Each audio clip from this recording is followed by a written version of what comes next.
খুব দুঃখিত।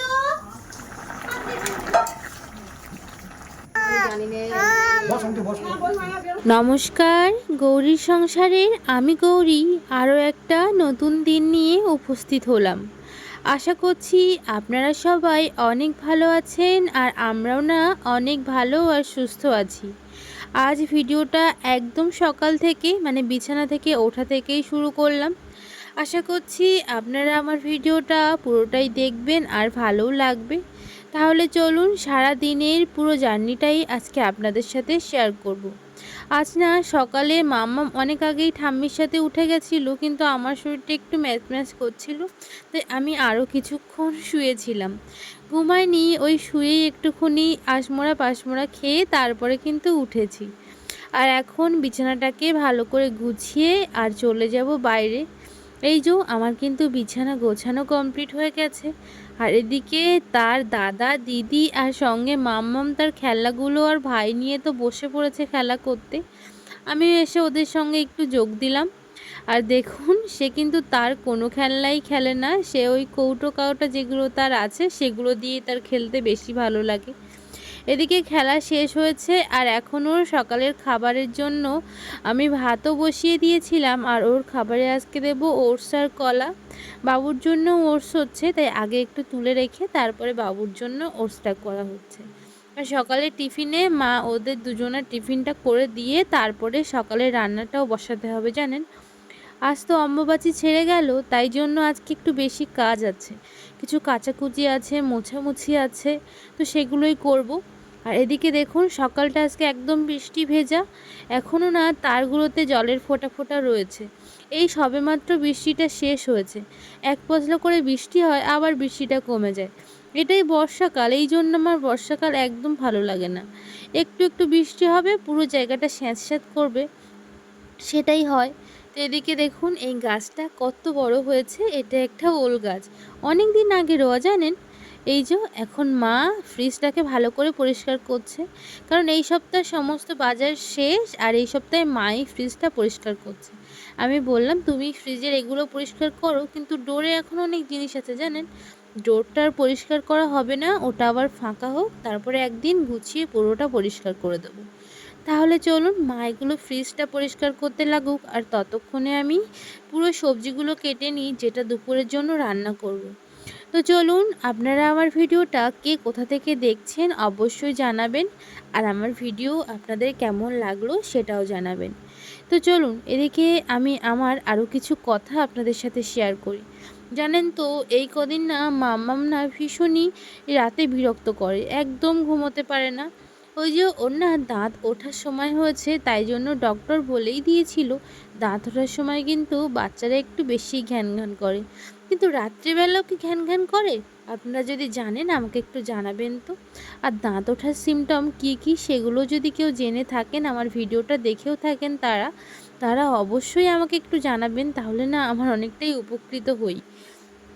এই যে এখন আমার সমস্ত সবজিগুলো কাটা হয়ে গিয়েছে, আর এগুলো এখন আমি একটু নুন হলুদ মাখিয়ে রেখে দেবো।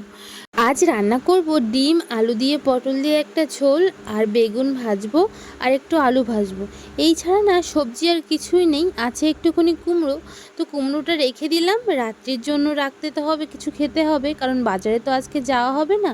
আর অম্বুবাচীর দিন একটু বাড়িতে কাজ আছে, বাবুরও পুজো আছে, বাবু পুজো করতে বেরিয়ে গিয়েছে, তাই জন্য আজকে বাজারেও যেতে পারেনি। জানেন, তাই একটু রেখে আর কিছুটা রান্না করে নিচ্ছি।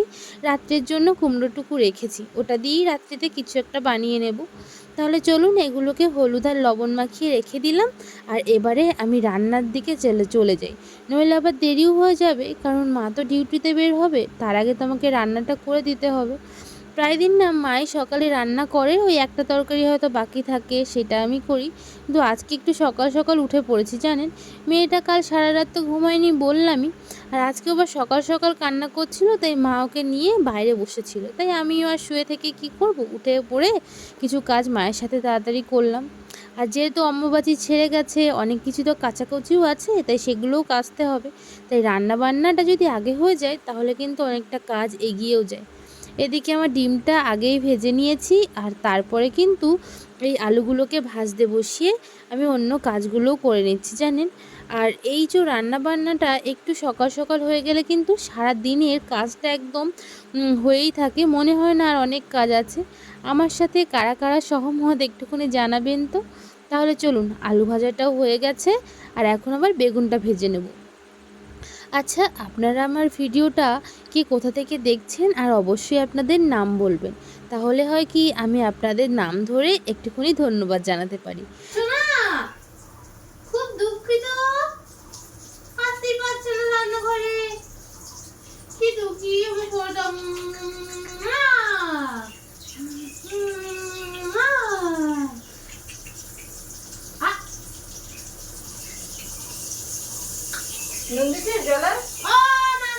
জানেন তো, এখন না রান্না তো করতে আসলেই আমাকে এই দরজাটা দিয়ে তারপরে রান্নাঘরে আসতে হয়। কারণটা জানেন, ও তো এখন বেশ ভালো হামাগুড়ি দিতে শিখেছে, আর উঠেও দাঁড়াতে শিখেছে, মাঝে মাঝে চেষ্টা করে। তাই কি করে, হামাগুড়ি দিয়েই চলে আসে রান্নাঘরে, আর এসে রান্নাঘরে যত সবজি, কাপ, গ্লাস যা পাবে মোটামুটি হাতের নাগালে সবগুলো ছুঁড়ে ছুঁড়ে ফেলতে থাকে, আর কিছু কিছু খেতেও থাকে। সেই ভয়তেই না আমরা এরকম দরজা জানলা সব দিয়েই রাখি ওর জন্য। কি যে ছটফটে হয়েছে কি বলবো। সে ওর পিছন পিছনে ছুটে পারা যায় না, এত জোরে হামাগুড়ি দেয়। এই যে আমার কিন্তু তারপরে ওকে একটু শান্ত করে বাবুর কাছে বসিয়ে রেখে আসতে হয়েছে। তারপরে এসে আমি আবার ওই পটল আলু দিয়ে যে ডিমের তরকারিটা রান্না করব বললাম, সেটাই বসিয়ে দিয়েছি জানেন। মাও চলে যাওয়ার সময় হয়েছে, এখন ওই বাজে 9টার মতন, আর এখন যদি তরকারিটা করে রাখি তাহলে মা আবার একটু সকালে কিছু খেয়েও যেতে পারবে। এই যে এখন আমার তরকারিটা ভালো করে একটু কষিয়ে নিয়ে হলুদ আর লবণ দিয়ে আরও বেশ কিছুক্ষণ কষাতে হবে। জানেন তো, পটল একটু বেশি কষালে রান্না নাকি একটু ভালো হয়, মাই বলে। তাই মায়ের কথা শুনে একটু বেশি করে আমি অনেকক্ষণ ধরে চাপা দিয়ে কষিয়েও নিয়েছি। আর এখন একটু মশলা করা ছিল কালকে, সেটাই দিয়ে দিচ্ছি।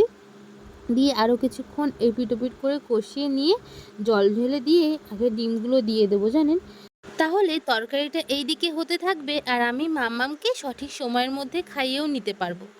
আগে না আমার ছোট্ট পাখিটা ওই 8:30টার মধ্যে বা 8টার মধ্যে এই সকালের টিফিনটা করতো, কিন্তু এখন আবার ওর একটু নিয়ম পরিবর্তন হয়েছে।